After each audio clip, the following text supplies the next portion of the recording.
ও বৌমা, সেই সকাল থেকে তুমি রান্না করলে, জামা কাপড় কাচলে, তাই এখন তো একটু বিশ্রাম নিতে পারো। এক্ষুনি জল আনতে যাচ্ছ? সেই বিকালে নাই যেতে পারো তুমি। ও মা, বিকালে কি করে যাব বলুন তো, ঘরে যে জল নেই। আর এই কুয়োর জলও তো আপনার ছেলে খাবে না, সেই বড় পুকুরের জল আনতে হবে, তারপর ও খাবে। যাই না তো আবার যা রাগ করে আমার ওপর। এই বলে মানুষই জল আনতে চলে গেল। মানুষই হচ্ছে খুব গরিব ঘরের মেয়ে, তার স্বামী তাই তাকে মোটেই সহ্য করতে পারে না। সে তাও স্বামীকে খুব ভালোবাসে। মানুষই পুকুর থেকে জল নেওয়ার সময় শরীরটা খুবই ক্লান্ত লাগে, মাথা গা ঝিমঝিম করে। সে জল নিয়ে যাওয়ার সময় একটা বড় পাথরখণ্ড দেখতে পায়, আর সেখানে গিয়ে সে চুপ করে বসে। আর সেই সময় জল নিতে আসে তাদেরই একজন প্রতিবেশী। মানুষের সঙ্গে তার খুব ভালো সম্পর্ক।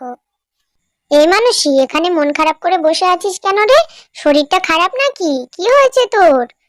না রে, শরীর খারাপ না, মায়ের জন্য খুব মন খারাপ হচ্ছে। মাকে কবে থেকে দেখি না, আর একটু নিয়ে যেতে বললেও আমাকে নিয়ে যায় না। সেই কবে এসছি, মনে হয় 1 বছর হয়ে গেছে।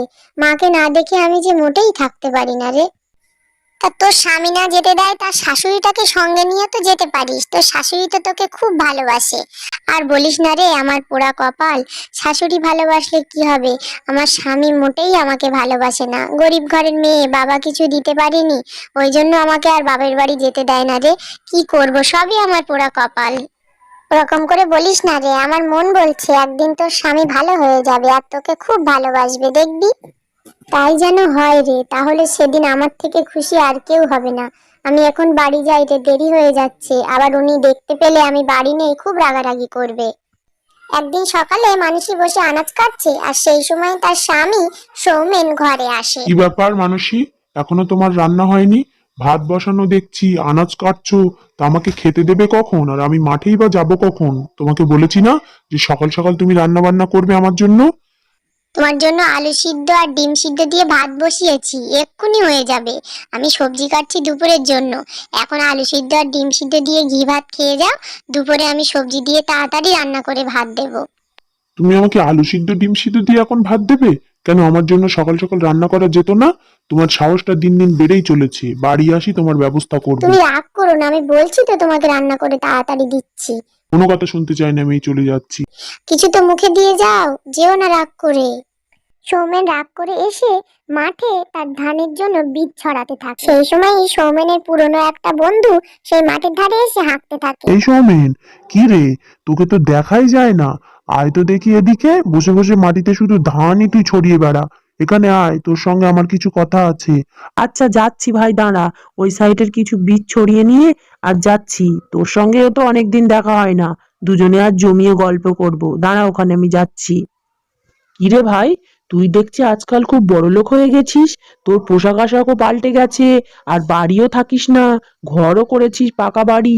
তা কি ব্যাপার রে তোর, কোথায় থাকিস তুই? এই সৌমেন, জানিস ওই চাষাবাদ করে কিচ্ছু হবে না। আমি তো বড় একটা কারখানা খুলেছি, সেই কারখানায় অনেক শ্রমিক কাজ করে। আমি কি করে খুলেছি জানিস? বাবার সব জমি বিক্রি করে দিয়েছি, দিয়ে একটা বড় টাকা নিয়ে শহরে গিয়ে সেই টাকা দিয়ে একটা বড় কারখানা খুলেছি।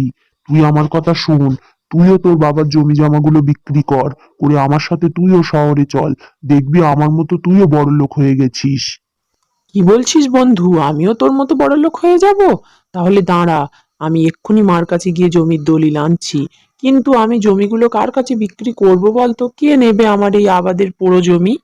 আরে তুই জমির দলিলটা আমার কাছে নিয়ে আয় না, আমি ঠিক তোকে পার্টি খুঁজে দেবো কুনি। তারপর শহরে গিয়ে বড় কারখানা করবি, বড় লোক হবি।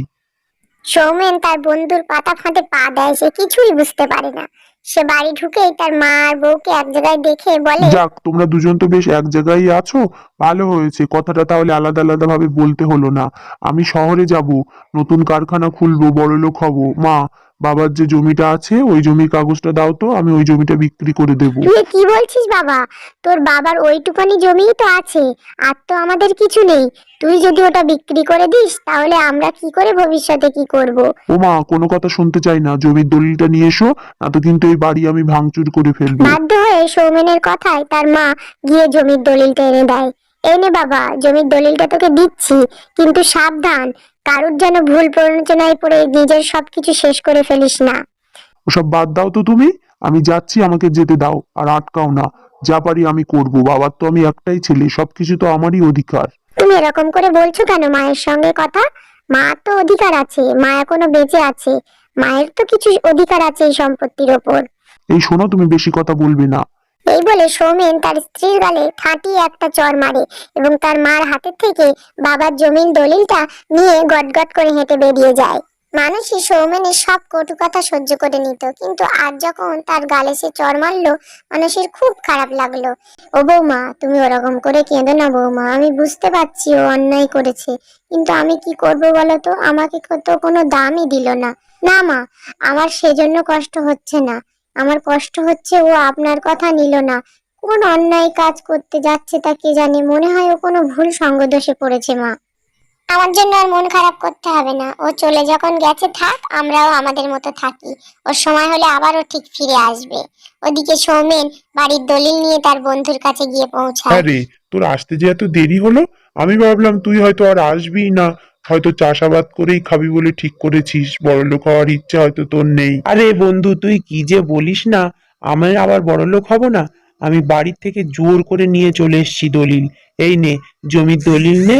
এইবারে দেখ, আমার জন্য একটা ভালো দেখে কারখানা করে দেওয়ার ব্যবস্থা কর। সৌমেনকে নিয়ে পৌঁছে গেল তার বন্ধু কলকাতায়। এই সৌমেন, আমি তারে জমির দলিলটা নিয়ে বিক্রির ব্যবস্থা করি, তারপর তো কারখানা খুলবো। তুই তারে এই কারখানাটাই কিছুদিনের জন্য কাজ কর। এই বন্ধু, তা আমি কাজ করব আর তুই কোথায় যাবি? তুই আবার জমি বিক্রি করে আমার এখানে আসবি তো? আমার এখানে এসে নতুন কারখানা খুলে দিবি তো? হ্যাঁ রে বন্ধু, দেবো, কোনো চিন্তা করিস না। আমি যাবো, জমিটা বিক্রি করব, টাকা নিয়ে এসে তোর হাতে তুলে দেবো। ঠিক আছে, তুই তাহলে যা, আমি এই কারখানায় কাজ করছি। এই বলে সৌমেনের বন্ধু দলিল নিয়ে সেখান থেকে চলে যায়। সৌমেন ওখানে বেশ কিছুদিন কাজ করতে থাকে, বস্তায় করে মাল বয়ে নিয়ে যায়, কারখানার ঘরদোর পরিষ্কার করে। এইভাবে 1 মাস কেটে যায়। একদিন ওই কারখানার মালিক সৌমেনকে ডেকে তার 1 মাসের বেতন তার হাতে দেয় আর বলে, এই যে ছেলে, এই নাও তোমার এই 1 মাসের টাকা, আর কাল সকাল থেকে আবার কাজে চলে আসবে, আবার পরের মাসে গিয়ে আবার 10 টাকা দেবো, কেমন? এই বলে সেখান থেকে সেই মালিক চলে যায়। এ কি, 1 মাস কাজ করে আমার হাতে 10 টাকা দিল, আর এখনো তো আমার বন্ধুর কোনো খবর নেই। আমার বন্ধু কি তাহলে আমাকে ঠকিয়েছে? এই 10 টাকায় তো আমার পোষাবে না, ওর থেকে বরঞ্চ আমি বাড়ি গিয়ে চাষ করলেই আমার বেশি লাভ হতো। না, আমি বাড়ি যেতে হবে, গিয়ে বন্ধুর খোঁজ নিতে হবে, যেভাবেই হোক আমার দলিলটা ফিরিয়ে নিতে হবে। একদিন মানুষই কুয়োর থেকে জল তুলছিল, আর সেই সময় একটা বৃদ্ধ লোক আসে। মা, ও মা, বাড়িতে কেউ আছো? আমাকে কিছু খেতে দেবে গো মা, দুদিন ধরে কিচ্ছু খাইনি। ও, আপনি কিছু খাননি 2 দিন ধরে? আচ্ছা, আমার বাড়িতে তেমন কিছু নেই, সামান্য কিছু আছে, তা চলুন আমার সঙ্গে খাবেন।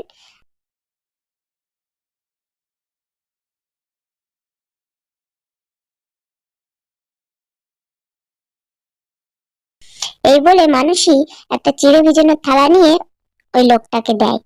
এই যে কাকু, আমার যে ঘরে আর কিছু নেই, আপনি এটাই খান। লোকটা তৃপ্তি করে সেই চিড়ে ভেজানো খায়। কাকু, আপনি আবার আসবেন আমাদের বাড়িতে, যখন ভালো কিছু হবে আপনাকে ডাকবো।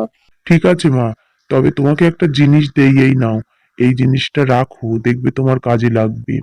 একদিন মানুষই দেখে ঘরের উঠানে লাউ গাছ ভর্তি হয়ে গেছে। ও মা, মা বাইরে আসুন, এই দেখুন কি হয়েছে।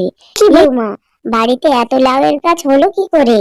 আরে আপনি একদিন বাড়ি ছিলেন না, সেই সময় একটা বুড়ো বাবা এসেছিল, তিনি আমাদের বাড়িতে ভাত খেয়েছিল। ভাত মানে ভাত ছিল না, চিড়ে সিদ্ধ।